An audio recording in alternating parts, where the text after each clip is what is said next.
Om Namo Bhagavate Vasudevaya. Om Namo Bhagavate Vasudevaya. Om Namo Bhagavate Vasudevaya. Om Namo Bhagavate Vasudevaya. Om Namo Bhagavate Vasudevaya. Om Namo Bhagavate Vasudevaya. Narayanam namaskritya naram chaiva narottamam devim sarasvatim vyasam tato jayamudirayat. Before reciting this Srimad-Bhagavatam, which is the very means of conquest, one should first offer respectful obeisances to the personality of Godhead Narayan, to Narayan Rishi, the supermost human being, and to Mother Sarasvati, the goddess of learning, and unto Srila Vyasadeva, the author. Nasta Praiseworthy Bhadreshu Nityam Bhagavata Sevaya Bhagavad-Utama Shloke Bhakti-Yoga Naishtiki. Hare Krishna. We're reading from Srimad-Bhagavatam, Canto 2, Chapter 6, entitled Purusha Sukta Confirmed, Text 42. It's June 12th, 2020. Text 42, Chapter 6, Srimad-Bhagavatam, Canto 2. Adya Avatara Purusha Parasya Kala Svabhava Sat Asat Mana Cha Dravyam Vikara Guna Indriyani Virat Svarat Stasnu Charishnu Bhumna Adyovatara Purusha Parasya Kalasvabhava Sadasanmanascha Dravyam Vikaro Guna Indriyani Virat Svarat Stasnu Charishnu Bhumna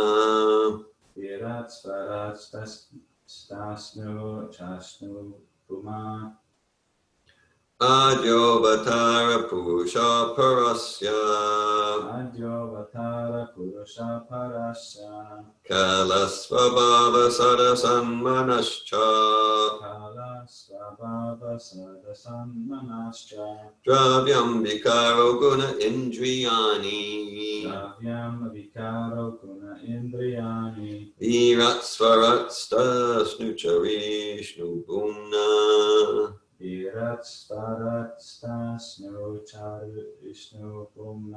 Adyovatara Purusha Parasya Kalasvabhava Sadasanmanascha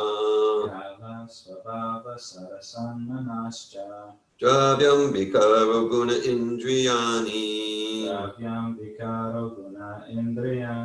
Virat Svarat Stasnu Charishnu Bhumna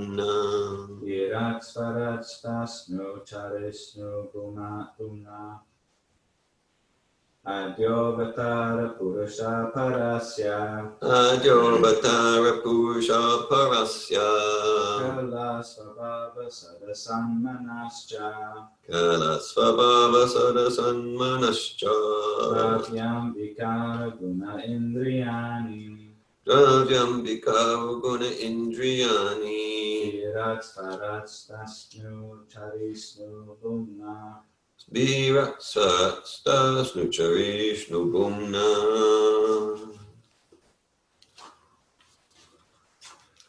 Would anyone else like to recite? Adyovatara Purusha Parasya Adyovatara Purusha Parasya Kala Svabhava Sadasanmanascha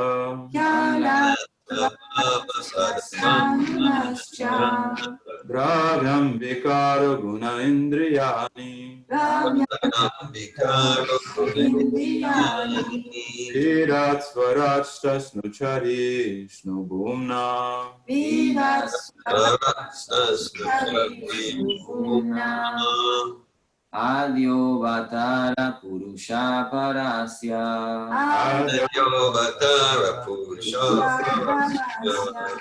Kala Swabhava Sadasanmanascha Kala Swabhava tajasanmanascha Dravyam Vikaro Guna Indriyani Dravyam Vikaro Guna Indriyani Virat Swarastasnuchari snubhumna Virat tasnuchari snubhumna Adyo Vataga Purusha Parasya Adyovatara Purusha parasya Kala Swabhava Sadasanmanascha Kala swabhava manascha Yam Vikaro Guna Indriyani Dravyam Vikaro guna indriyani Virat Swarastasnuchari snubhumna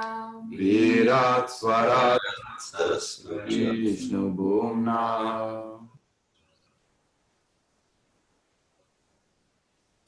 Would anyone else like to recite the verse?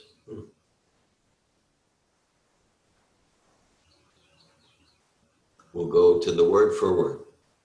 Adya, Adya, first. first. Avatara, Avatara, incarnation. incarnation. Purusha, Purusha, Karinarnavashai, Karanarnavashai, Vishnu. Krishna, Parasya, Parasya, of the Lord. of the Lord. Kala, Kala, time. time.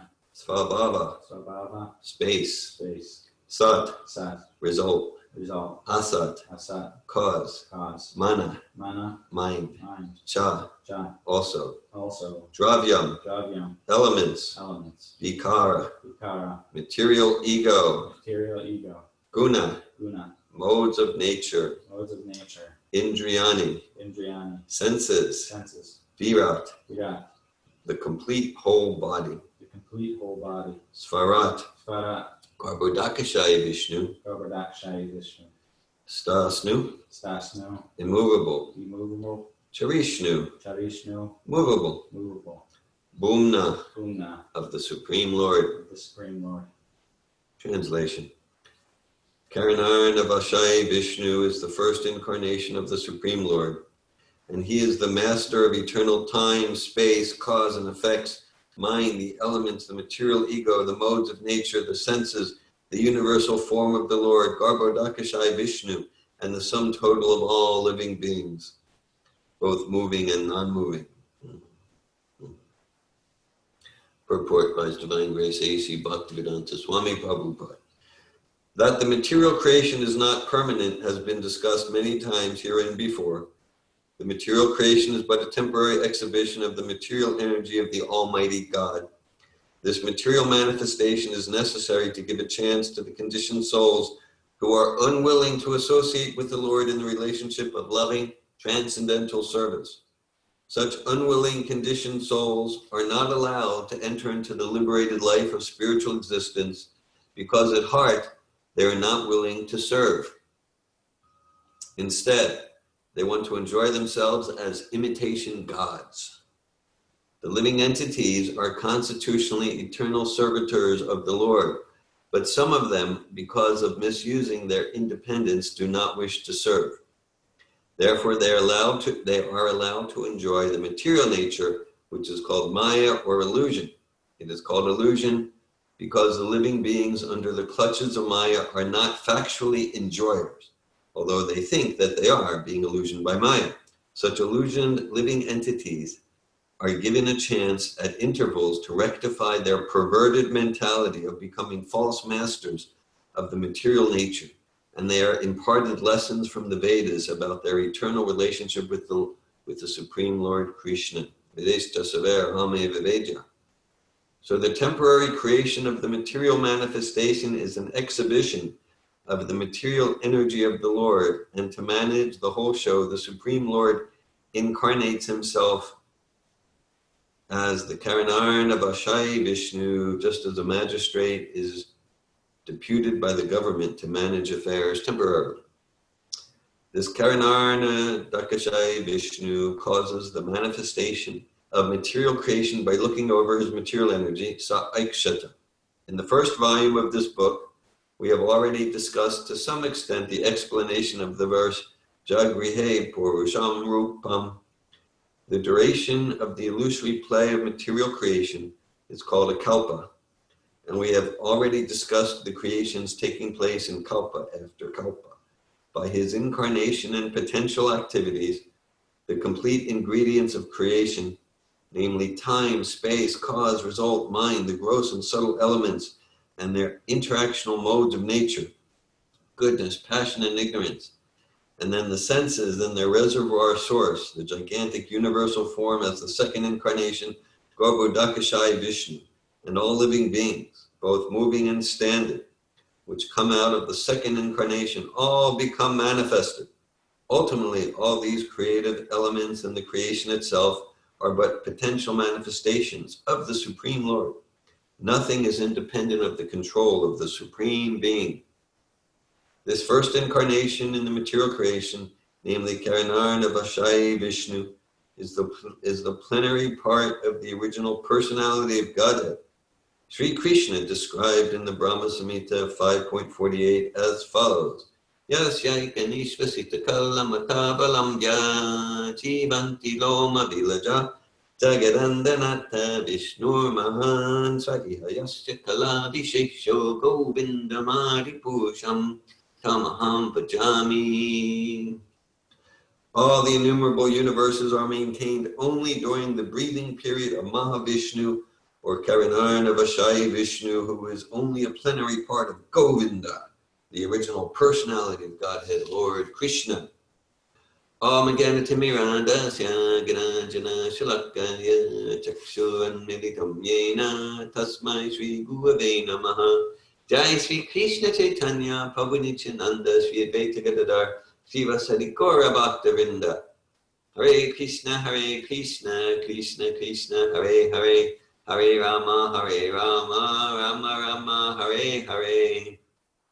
Nama Om Vishnu Padaya Krishna Prastaya Bhutale Srimate Bhakti Vedanta Swaminiti Namine Namaste Saraswati Deve Gauravani Pacharine Nirvishesha Shunyavadi Paschatya Desha Tarine Ajovatara Pusha Parasya Kala Svabhava Sadasan Manascha Dravyam Vikaro Guna Indriyani Diratsvarat Stasnuchari Bhumna. Karanarna Vashai Vishnu is the first incarnation of the Supreme Lord, and he is the master of eternal time, space, cause and effects, mind, the elements, the material ego, the modes of nature, the senses, the universal form of the Lord, Garbhodakashai Vishnu, and the sum total of all living beings, both moving and non-moving. Hare Krishna. Okay, so, well, I know myself, I have so many things in my mind, so many details that do not help me on the path of liberation. And so these are transcendentally absolutely good things to put in our mind. If we want to, like learn, memorize the names of the different Vishnu incarnations, the super soul in the heart, that's the Kshirodakashai Vishnu. Kshira means milk, resides in the ocean of milk in this universe. Then there's the in-between Vishnu, the super soul of the universe, is Garbhodakashai Vishnu. Garbha means egg, like the universal egg. And then the universe, the super soul of the whole material creation, the whole Mahatattva, the whole material creation. Well, the name given here is Karanarna Vashai Vishnu, and this is probably about this is maybe the third most common name used for that Vishnu. We hear this relatively rarely. So the Karanarna Vashai Vishnu is also known as Mahavishnu. That's the simplest name, Mahavishnu. Mahavishnu and Karanara Dakashai. Karanara Karanadakashai Vishnu.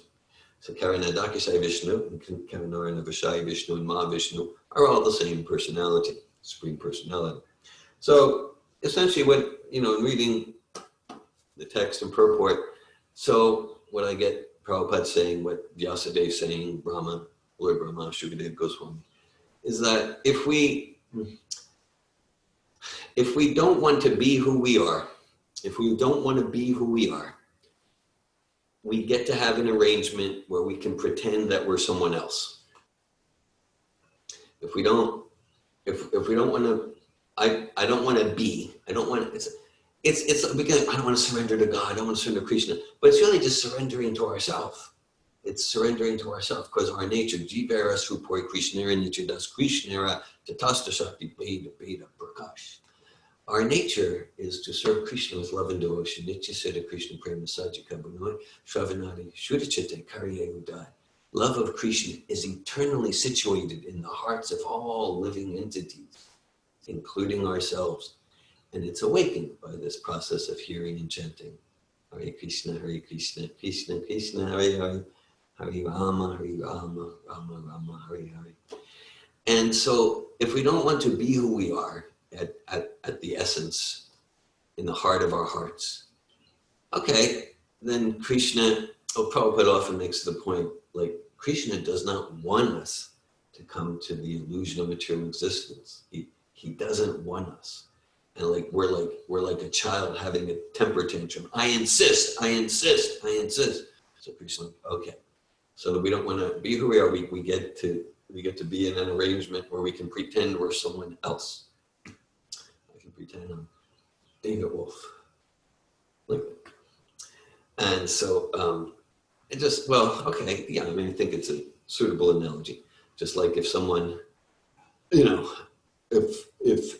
someone, like if someone is just insistent that they're this different identity, I'm not John Smith, I'm Napoleon, don't you see that? I'm Jesus, don't you see that? So then there's a place for them. When I was growing up in Philadelphia, it was called Byberry. It was a place, there's a place. And there was one of Prabhupada's disciples who, before he came to Prabhupada's teachings, he was in Bellevue, which is the place in New York. And then at one point, this particular disciple was causing some difficulties in the movement. So Prabhupada wrote to some of the other disciples, he wrote, such and such should go back to Bellevue. It's the mental institution. Okay. So we can smile. It's funny, it may be, but it's actually very ghostly, right? It's actually very ghostly. Like if I think on this other person now, it's actually very ghostly. Actually, a little over 2 years, I had an encounter with someone who really thought he was Jesus. Like, we can joke, but no, it was really there, and it was very spooky. It was really okay, because it was very spooky. All right, so the material existence is spooky existence, and it's where, okay, because we're pretending we're someone else, but the idea is, as Prabhupada uses that term here, very, very, very powerful terms. So many terms strike me in reading this purport. Imitation gods, because that's it. Like, I'm not going to surrender to God. I'm going to be God. And even there's many, I'll put it in quotes, spiritual paths, and some of which might have some real spirituality that help us detach from matter. But the idea is, realize you're God. We talked about that a little yesterday. And so it's a thing. So material existence means I don't want to surrender to who I am as a servant of Krishna. I'm going to be God. I'm going to be Krishna. And like everything should serve me, and everyone should appreciate me. And I'm the center. I'm doing my God project. And the problems in the world is because like not everyone's, hardly anyone, like no one's cooperating with my God project. And that's why there's problems. Okay. All right. So imitation gods. Prabhupada writes, instead they want to enjoy themselves as imitation gods. The living entities are constitutionally eternal servitors of the Lord, but some of them, because of misusing their independence, do not wish to serve. Okay, so are we willing to serve? Earlier he says, at heart they are not willing to serve. So are we willing to serve Krishna or not? That's our essential choice at each moment. There's a song by Bob Dylan. You got to serve somebody. Actually, that was during his Christian phase. He was going through a Christian phase, and he wrote a song called "You're either going to serve Krishna or you're going to serve Maya." Maybe he used the word Mammon. So we're going to serve. That's our dharma. We're going to serve. And so essentially, I mean, there are so many complexities, and we don't want to. So sometimes we want to give attention to the subtleties, but essentially, each moment, each day, am I serving Krishna? Am I serving Maya? And then serving Maya, then. So Prabhupada writes, therefore they are allowed to enjoy the material nature, which is called Maya, or illusion. It is called illusion because the living beings under the clutches of Maya are not factually enjoyers, although they think that they are, being illusioned by Maya. So this is a key point. I mean, to really get this, that so in this pretense of an identity, serving Maya, trying to be, then it's not real enjoyment. We can say, oh, it's a nice day, I'm enjoying. Oh, it's a rainy day, I'm not enjoying. Oh, my financial situation is this, I'm enjoying. My financial situation is that, I'm not enjoying. Oh, my children or partner are acting this way, I'm enjoying. They're acting this way, I'm not enjoying. Or my health is like this, my health is like that. Dvaiti Bhadra Bhadragana Sabhamana Dharma. So Lord Chaitanya emphasizes that this idea of good and bad, enjoy suffering materially, he said it's all a mistake. It's all suffering because the spirit soul isn't actually enjoying. Prabhupada gives an example. He said, like, let's say if I have a rasgulla and you have like a piece of cloth on your tongue, and you try to eat the rasgulla. Maybe it was gulab jamun. I think it was rasgulla. Okay, I'll look it up afterwards, but we'll see. So, but he said, like, okay, you can't really enjoy it, right? Because the tongue's covered. And sometimes we use example just like, okay, like we have the hand.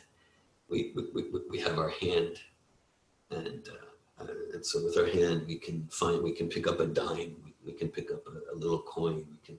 Let's say if we have a glove over our hand, let's say we're like in the Arctic, and we have this heavy winter mitten, and like that. Okay, so the hand can't do much, right? And we can take all the senses and extend the analogy. It's like the virtual reality. Maya is the ultimate virtual reality. Okay, so we get in, and so there's no real enjoyment. It's just through these filtered senses, through these mediated senses. A similar analogy, like if we're in the dream, okay, so we're flying like a bird. This is so wonderful. I'm being chased by a tiger. This is terrible. There's no enjoyment in the dream. Okay, the real enjoyment is wake up to your real life. So the soul, the spirit soul, has senses. In this process of Bhakti-Yoga, it's liberating us to actually enjoy. So like to the extent that we become willing to serve Krishna, to surrender to Krishna rather than Maya, then the soul awakens. Then the soul's hands, the soul's eyes, the soul's mind, the soul has unmediated pleasure. It's not mediated through the dream. It's not mediated through the virtual reality glasses. It's not mediated through the tongue, the cloth covering the tongue. That's the actual fulfillment of the soul. And yeah, and so that's and so this is about, Lord Brahma and Narada Muni showed Prabhupada, they're compassionately wanting us to really use our intelligence to get that.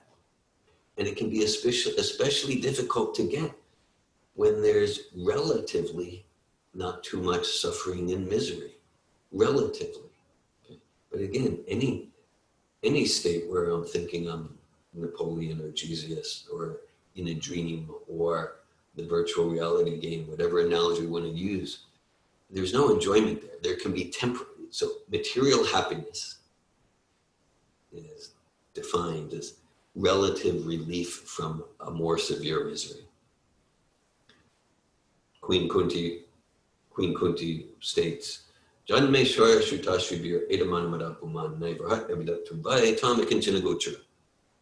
She says that, yeah, like if people are doing pretty good, they've got like nice finances, they're physically attractive, they're educated, they have their nice family, then it's difficult for them to feelingly call out Tvamakinchana Gochara, to feelingly call out, oh Govinda, please engage me in your service. Please engage me with spiritual desperation. So she's referring to Krishna, Tvam, you, Akinchana Gochara, you're the shelter for the materially exhausted. And so to use our intelligence, yeah, I'm exhausted of trying to get real fulfillment in this pretend character, in the virtual reality game, in the dream, with this heavy winter mitten on, like that. No, I want to really taste the rasgula directly. So the soul directly has senses. And then, well, I was struck, Prabhupada, it's just this Kamino Dakashai Vishnu. He says, yeah, just like it's like an embassy, okay, like a magistrate. Prabhupada uses the example. He sometimes uses his personal example, like when he was at Kumbh Mela. It was a Kumbh Mela. What was it? Maybe every 6. It wasn't the biggest one, but like every 6 years or something. In the early 70s, he was at a Kumbh Mela, and still, whatever, millions and millions of people. And he said, like, India set up like a whole little town, and there was a mayor of the town to deal with the Kumbh Mela for a few weeks. So he gives that as an example. So like Krishna sends an ambassador, the expansion of the Vishnus to deal with the material energy while it's manifest, bhutva praliyate. And also Krishna's, so Krishna's appearance and the appearance of Krishna's devotee, it's like that, okay? That they're like ambassadors, just like, okay, let's see, my experience with embassies in the United States, I haven't visited embassies that I recall. In Israel, I used to go to the American embassy for different transactions. And yeah, so it was right there on Dizengoff Street in Tel Aviv. And so there's this, big solid building. Okay, you say, well, it's right there in Israel. It's right there in Israel. But no, it's not Israel. Okay, no, it's actually, if you're inside the embassy, you're in America, and America laws apply.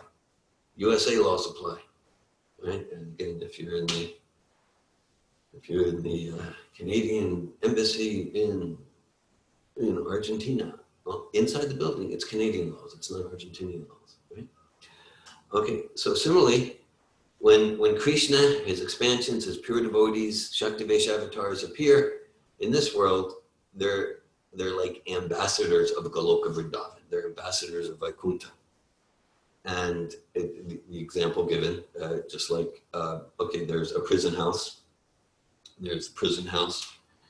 And,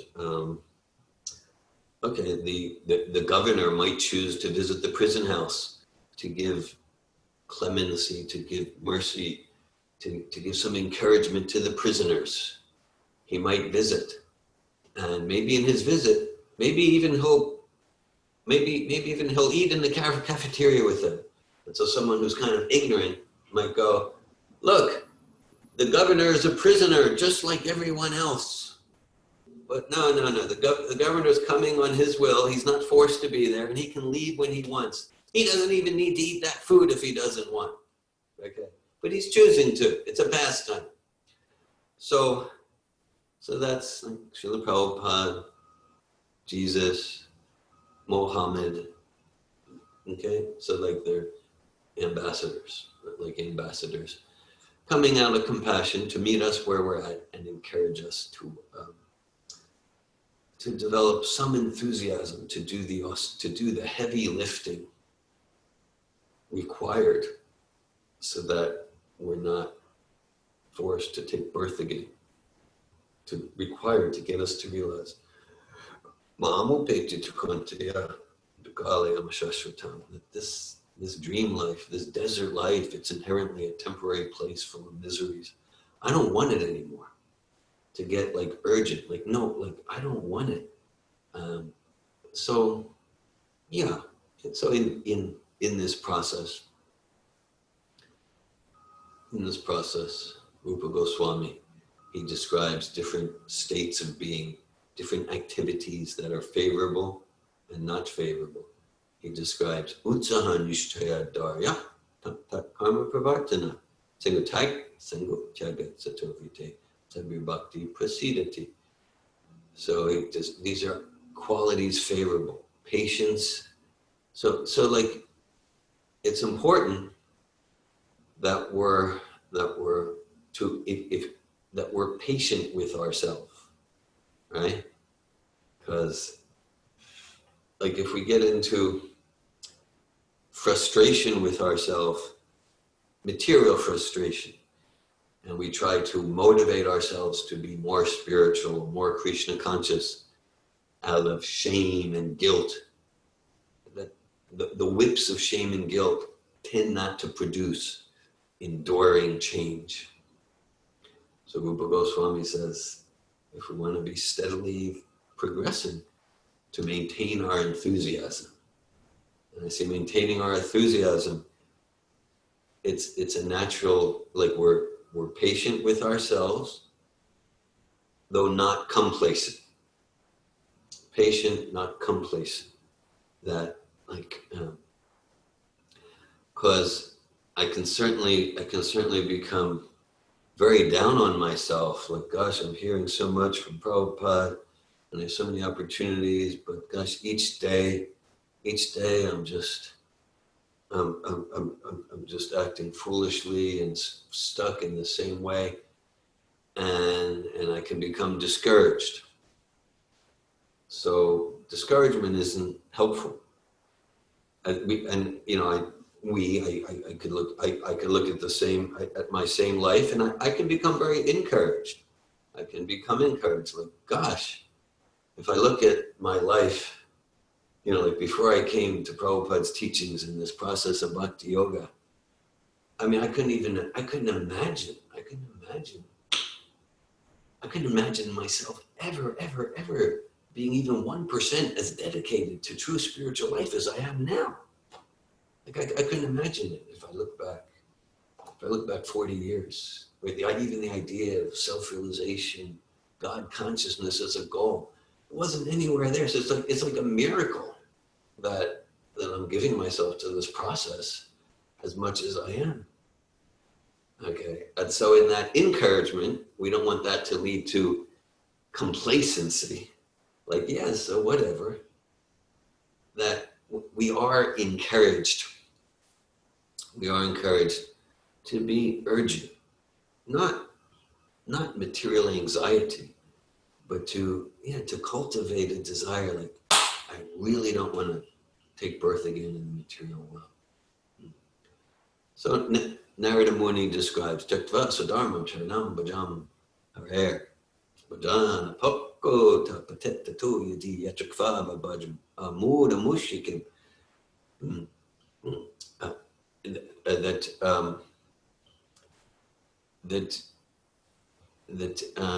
He says, well, what if we take even a little bit to this Krishna consciousness, Kovarta Apto Bhajatam Swadhamta, what loss is there?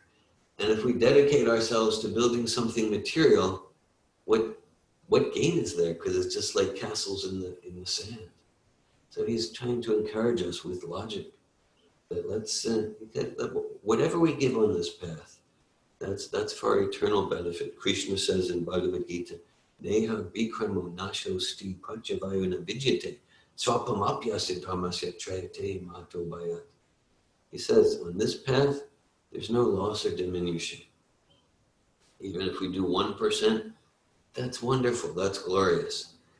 And at the same time, these pure personalities are urging us, really get serious. Don't be complacent. So to kind of give ourselves enough encouragement so that we're enthusiastic, so that we're steadily enthusiastic to do the heavy lifting required for a conditioned soul to develop steady enthusiasm to serve Krishna through its pure devotee. So like I said, we've talked a lot in recent classes about austerity. It's distinctively human to do austerity. A theme in yesterday's discussion was everyone's doing austerity. As humans, we can't get away from it, giving up some immediate gratification for a longer term fulfillment. And the question is, what's the goal of all of our austerity? What's the goal? And the recommendation is Sudyad Brahma Sakim Tantam Brahmam Sudyad Yasma Sakim Brahma Tvanantam. That to make the goal of our austerity ever increasing eternal spiritual bliss, tapo divyam, truly divine austerity, not austerity for some material goal that ultimately will be destroyed. We discussed this yesterday. Like I was chanting this morning, maybe around 5:45 a.m. I went outside and I chanted, and that's an austerity. I'm using this as an example. Like, okay, first of all, to get up so early, again, and then to give our time to chanting this mantra. So I was walking outside and I was thinking, well, this is an austerity.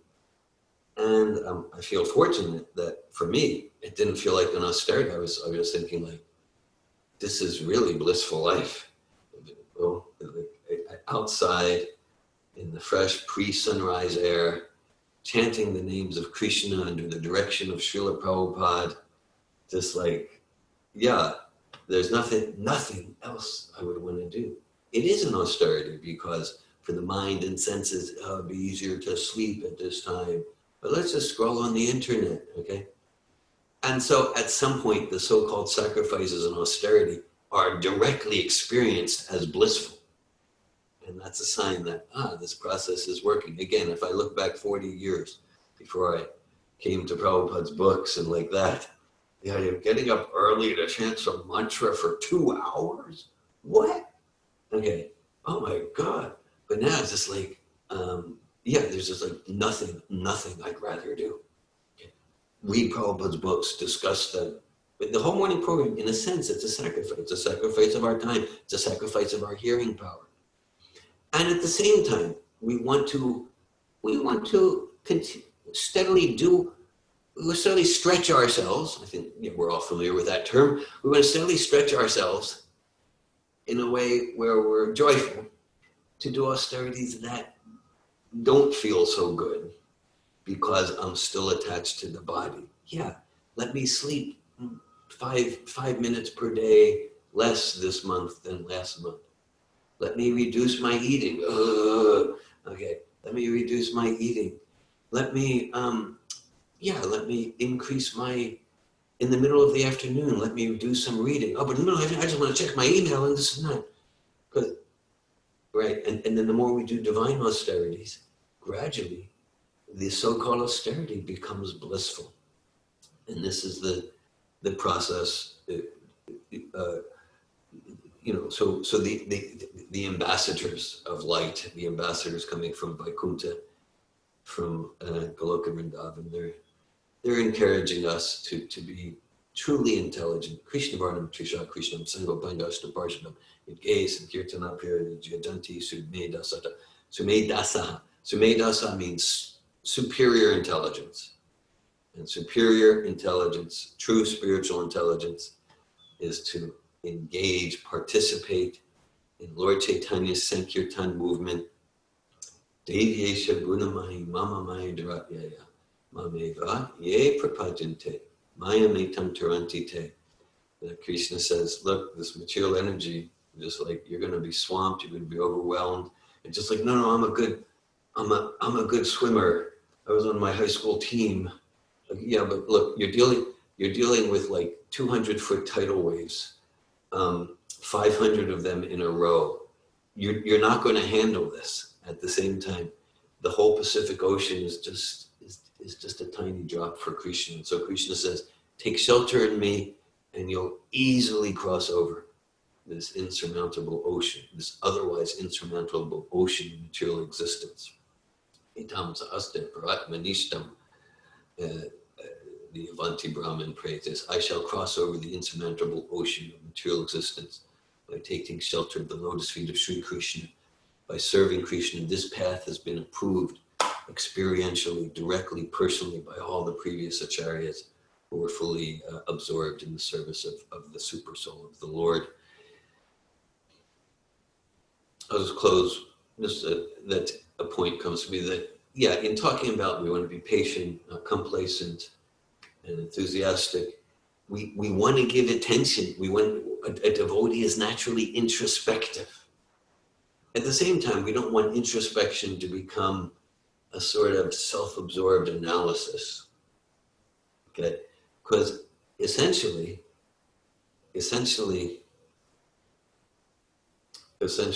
advancement is shown by enthusiasm. How can I serve Prabhupada? How can I support him to expand his mission? Okay, that's kind of like the bottom line.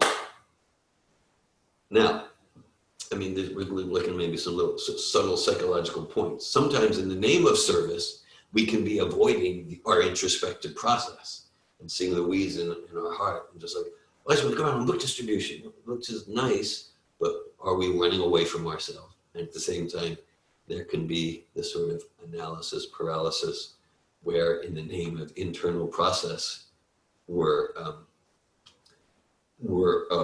becoming stagnant and we're going to excuses to avoid courageous, bold, austere service to Prabhupada and his mission. Hare Krishna, text 42.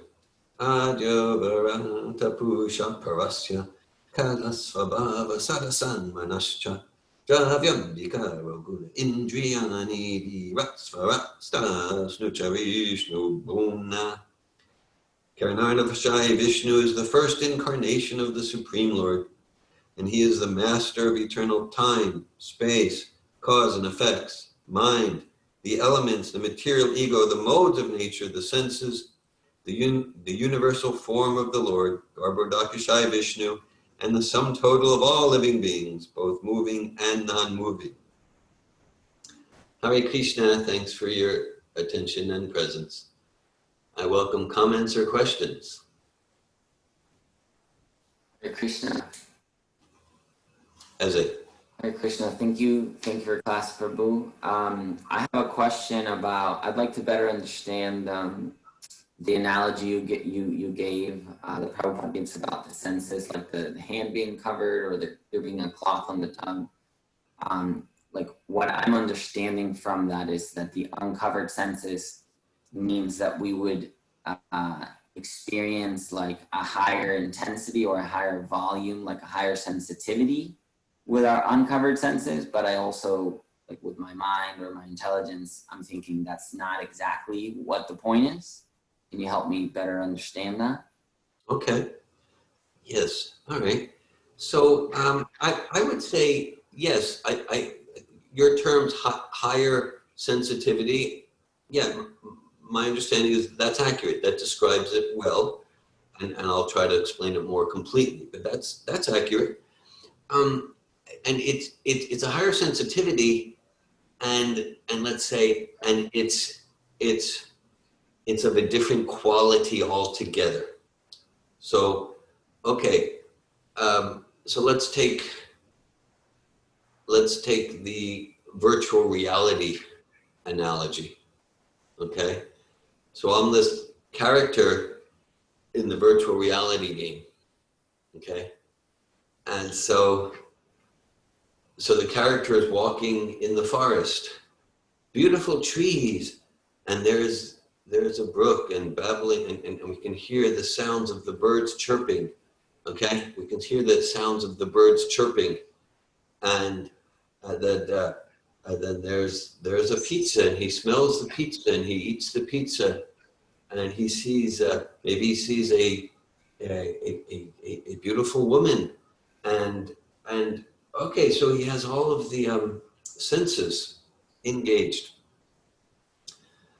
But someone with objective reality can see, look, you're just rotting away in this virtual reality, false reality, illusory reality, and you're really, you look dark, you're dirty, you're dull, you're like barely alive, and you're just in this machine. But no, I'm in that machine, and so, okay, now at the same time, so if I liberate myself from that machine, I'm getting off this machine. I'm getting off this machine. Okay, and then I'm awakening to my true life. Okay, now in the metaphor to my true material life, but let's say I'm awakening to my true life. Oh my God, there are real trees. There are real trees, and it is more intense, but it's not just more intense. It's a whole shift in quality. It's a different paradigm. It's a different dimension. Wow, there's real sky, not this machine sky. And wow, here's real pizza, and here's the fragrance of the forest. So yeah, it is more intense and alive, and I will say that it's a whole different quality. So similarly, right now we're in this machine. Actually, the spirit soul is peering through these eyes, called David Wolf's eyes, and hearing through these ears. And as we engage in Krishna's service, through his pure devotee, Srila Prabhupada, we get off the machine. We get off the machine of material energy, and we actually more and more start to directly experience our spiritual senses. The spiritual senses of the soul come alive and have direct experience, no more mediated experience through the machine. Hare Krishna, thank you. Thank you, Bhakti. I was reflecting on the part where Srila Prabhupada in the purport says, such illusion-living entities are giving a chance at intervals to rectify their perverted mentality of becoming false masters of the material nature, and imparted lessons from the Vedas about their eternal relationship. For me, that stood out because I was seeing how, like that, I feel so resonant with that. Like I get Srila Prabhupada might be referring to like Krishna coming down in different kalpas personally and like avatars, and also Srila Prabhupada, and like you mentioned like Muhammad and Jesus. So like these being intervals, and also like the process of self-realization seems to come at intervals. Like I know for myself, and it's like I'll be in so much illusion, and then I'll catch like a little glimpse of inspiration of some knowledge, and like actually have some desire to reach out towards it, and it like builds, but it's like I find myself like, you know, just having these like intervals of inspiration and realization. And my question is around free will. If you could elaborate a little bit on, you know, here in the translation, we're talking about Vishnu being the master of eternal time, space, cause, effects, mind, elements, material ego, modes of nature. Like, so Krishna is the supreme controller, nothing moves without his will. So if you could just elaborate a little bit on that somewhat inconceivable concept of that being true, while at the same time we have like a choice to turn towards Krishna, to choose to do something, anything. Okay, well, thank you, Narayan, and I appreciate your appreciation of the bhutva pliyate, the cycles, material nature, and I think one thing referred to there is, yeah, during the inhalation of the Karanar Vishaya Vishnu,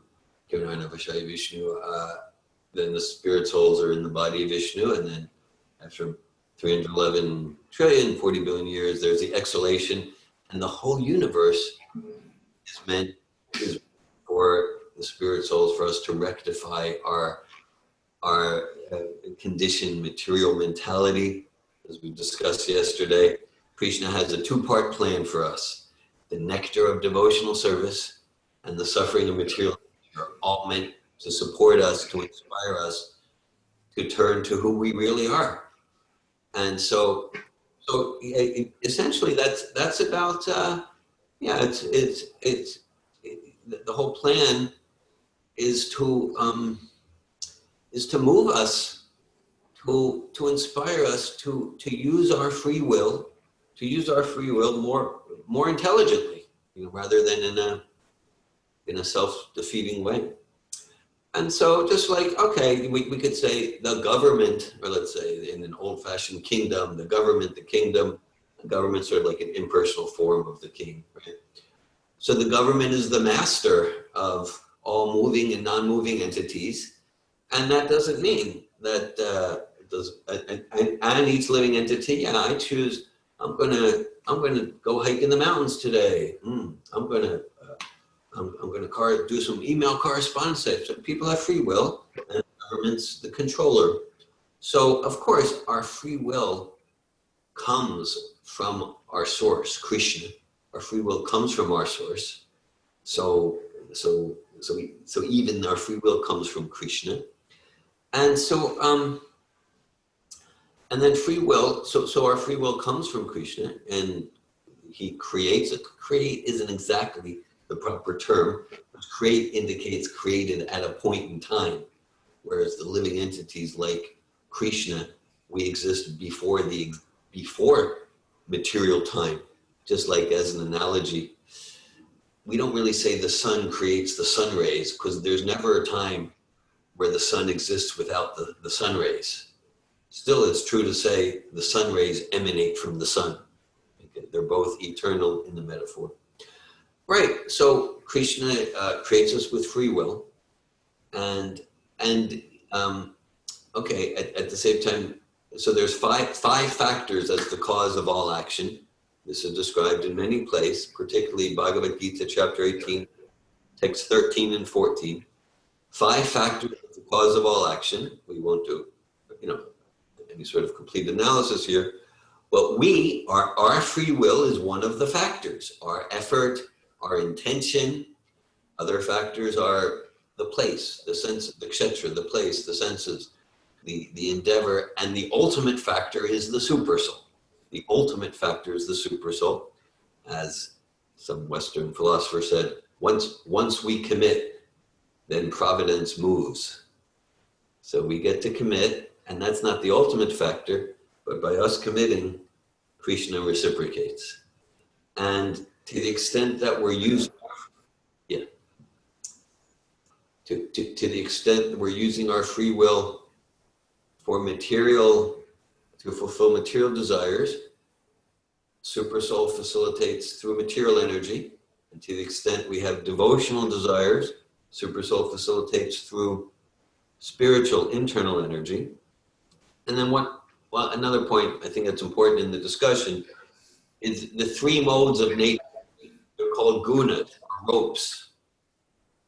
And so to the extent that the spirit soul is in the lower modes, then we don't have free will. Then we're like yantra mudani maya. Yantra means machine. Just stuck on a machine, like a spirit soul in the body of a plant or a dog. Pretty much the free will is close to 100% covered. Just like, okay, the dog sees that bar, the dog, but maybe there's a little choice. I could sniff here or there, maybe a little, okay.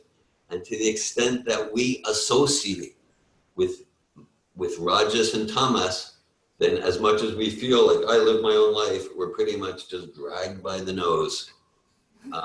We're just dragged by the nose and like that. And to the extent that we associate with sattva and transcendence, then the free will of the living entity is shining and manifest. So much of what we do in Sattva Tov, all the programs, is to to create structures to support ourselves to come to Sattva, so that the free will, it's truly conscious living. It's not just controlled by the senses and the sense objects and the lower self. Now, coming to Sattva, does that mean now that I have an expanded range of choice, which I do in Sattva Gun, does that mean I'll use my choice wisely or for enlightenment? Not necessarily. I could use that expanded range of choice, and I could make foolish choices and entangle myself again in tamas and rajas, and use that expanded range of choice, choose transcendence even to sattva. So, of course, there's a lot to the free will discussion, but hopefully I responded to some aspect of your question. Yeah, thank you. Thank you very much. Oh, wait. Also, I like when Prabhupada in the purport he said, this material manifestation is necessary to give a chance to the conditioned soul who are unwilling to associate with the Lord in the relationship of loving transcendental service. So here also it speaks about our will, like our free will, and we are unwilling. So we're using our free will in that way. Yeah. I just like that sentence in the purport. Yeah, I think it's a perfect connection, Melanie. Thanks for that, because the discussions around free will, and Prabhupada is using that word will, right? He's using that word. Are we willing or not willing? Are we ready to use our will, our free will, to serve Krishna or no? And so Prabhupada's directly using that word will. Thanks for that.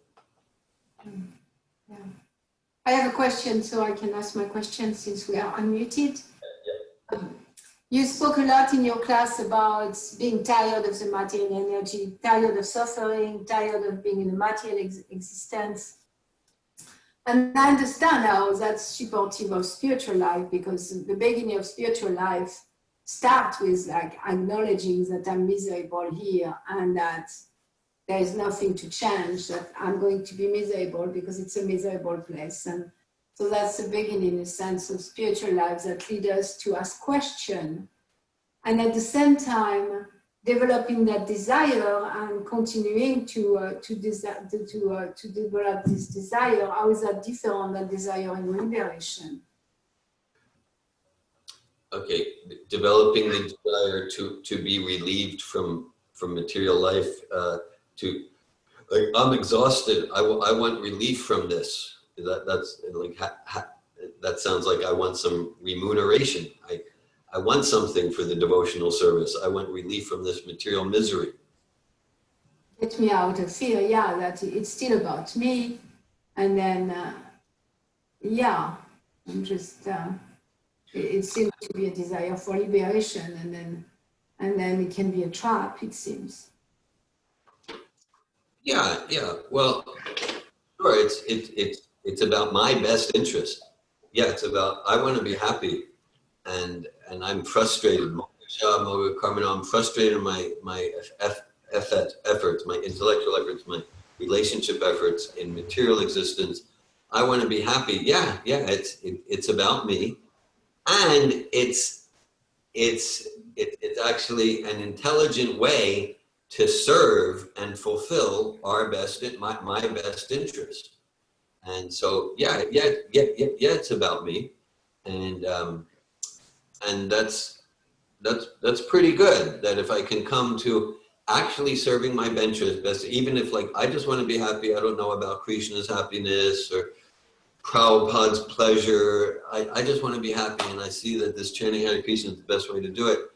All right, so that's certainly not it's not like pure. It's not the highest platform of devotional consciousness, but it's pretty good compared to just like the pig ignorance of, yeah, I want to be happy, so I'm just going to try this new TV show, I'll try this, et cetera,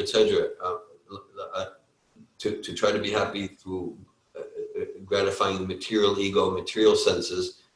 Okay, so it shows some intelligence, because yeah, I will be happy if I direct myself to devotional service. Then, you know, of course, as in higher stages, we're not even concerned. Like the gopis aren't even concerned about their happiness or their bliss. They just want Krishna to be happy. I know some of you know the story, like the gopis heard that Krishna had a headache. And okay, so essentially, yeah, I think it was Narada Muni. Muni, anyhow, so Krishna had a headache, and so the idea is that to cure his headache, he needed the dust from the lotus feet of his devotees. But some of the devotees, they were like, oh, for Krishna to put on his head the dust from my feet, this is an offense. Oh no, I don't, I'll go to hell. But the gopis were eager. Okay, he wants to, whatever. I just want Krishna's headache to be relieved. And so, so Narada Muni was saying, but you'll go to hell. And the gopis are like, well, whatever. Let us suffer in hell. We just want Krishna to be happy. So this is a very high level. This is very high level, and that's the level of the residents of Vrindavan. And even so, as Krishna says, related to your question, Melanie, Chatur vidava jantimam jana sukritin arjuna, arto jigasarartati gani tabaratar shaba. First I'll say, Prabhupada really likes that the points we're making, we support them with Vedic reference. That gives potency. So Krishna says, yeah, people approach me for all sorts of reasons. Some people, Krishna says, people serve me because they want money. People serve me because they want relief from material misery. People serve me because they got disease, or their family members have disease and they want good health. People serve me because they're just curious. And Krishna says, yeah, she says, none of them are pure souls, but they're all magnanimous souls. It's all praiseworthy, because for what they want, they're approaching devotional service to Krishna. And then the beauty, the power of Bhakti-Yoga is, even if we have less than pure motivations, I just want to be relieved of material misery, whatever. We approach Krishna, we perform devotional service, chant Hare Krishna, offer a flower to Prabhupada, and we become pure. And then more and more, our motivations for doing devotional service become cleaner and cleaner. Just want to add one point in this regard, that however self-motivated the Yes. starting point is, actually this completely aligns with Krishna's desire for us. So Yeah. Thanks for that. Lord Chaitanya's desire to bring us back over there. So really there is no contradiction or misalignment, even if the starting point is from where we are, selfish, whatever. Thanks for that, Rukmini. And thanks for your question, Melanie. Yes. Yeah, they're meeting us where we're at. We get to meet ourselves where we're at, from wherever we're at. Let's endeavor to do some devotional service, and we get purified from there on the path. Thank you. Bhakta George. Hare Krishna, David. Yeah, I had some realization when we were talking about service, and specifically the verse that Melanie shared about the conditioned souls who are unwilling to associate with the Lord in the relationship of loving transcendental service. And for me, the loving transcendental service is so far away, but even loving service is so far away. I appreciated what they said, like imitation gods, serving other imitation gods.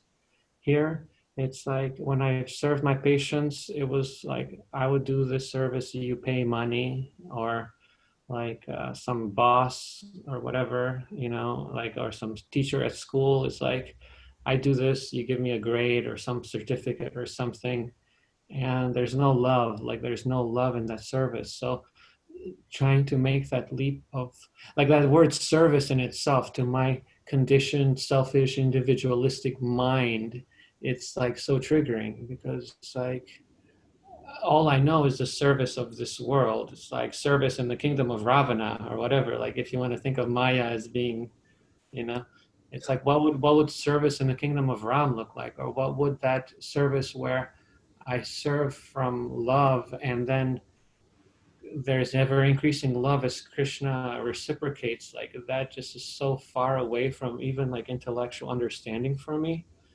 So that's kind of what I was focusing on, this idea of, yeah, we use the word service, but like, what does that mean really? Like, what service, what I understand intellectually here as service versus what transcendental loving service is. Thanks for your comments, George. And I appreciate where you're going with that very much. Yes, and so from wherever we're at, we do some service. We chant Hare Krishna, we hear Bhagavatam, we have these discussions. We're doing devotional service. True. From a more rigorous definition, devotional service doesn't really begin till we've completed the Anartha Nivritti stage. Vidyate Vidyagranthish Chijante Sarasamshaya Priyante Chasya Karmini Trishta Evat Manishvare, until the mind is completely clean. There's no more knot in the heart. We're completely free from lust, envy, greed. From a rigorous definition, Bhakti-Yoga can't really be called Bhakti-Yoga till then. Till then, it's kind of preliminary. At the same time, I don't want to be discouraging, that also from wherever we're at, we do service. And from a more liberal definition, that is Bhakti-Yoga. And, you know, the way you speak, George, Prabhupada uses similar language.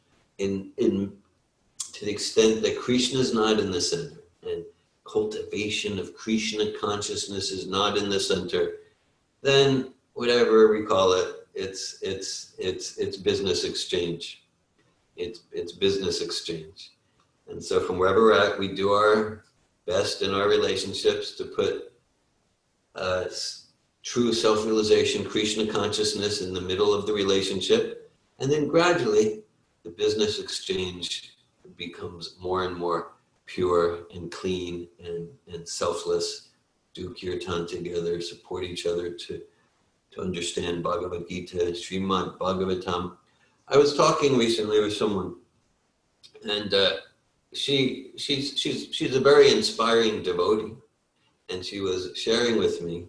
She has children, and she was sharing with me her realization of what you're saying. She's saying, even with my children, and she's a loving mother. I mean, I'm just like that. But even with my children, and her children are, I would say, pre-adolescent, like not toddler, not teenagers yet. Because even with my children, it's a business exchange. And from my point of view, that took a lot of humility and realization. Because she was saying, like, yeah, you know, whatever aspect of the relationship, and again, she's a responsible, loving, nurturing mother, and she has wonderful children. But she was just realizing that, you know, whatever part of our relationship where it's just like serving Prabhupada's mission, Krishna consciousness is not in the center, then, you know, we call it love and affection. But it's really just, I get something from you and you get something from me. And then she was saying, what to speak of every other relationship in my life? So she was just seeing the kind of stark, naked reality of material nature.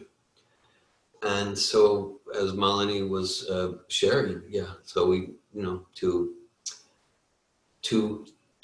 see that and I'm sick of it. I'm sick of it. And I'm part of it, not just like I'm sick of it, pointing the finger. I'm sick of me participating in that. Or I'm sick of not being sick and tired of it. At least I want to become sick and tired of just this empty virtual reality. There's just no juice there. There's fulfillment there. Okay, and that's where I'm at. And so let me engage in the real life of the soul a little bit more today than I did yesterday. Thank you, George.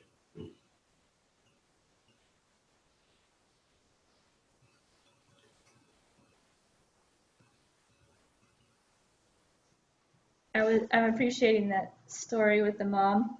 Yeah. Our youngest son has always been affectionate, like comes up and kisses and hugs us, and it's always been so cute. And if we analyze it though, it's like he does it when he's getting what he wants. He does it when he's in a good mood and he's happy. He's getting what he wants. Like even just the other day, the plan for the day was exciting to him, and now I'm getting a hug. And he's like, "Mom, kiss me!" Like trying to kiss, and I'm just like, yeah, like how cute. And then it fulfills my like, oh, I'm a good mom. Like child's hugging and kissing me, because it's like affection. Children don't always say "I love you" or show it. And it's really just an exchange of like to feel better. It's not, there's no devotional service in the center of that.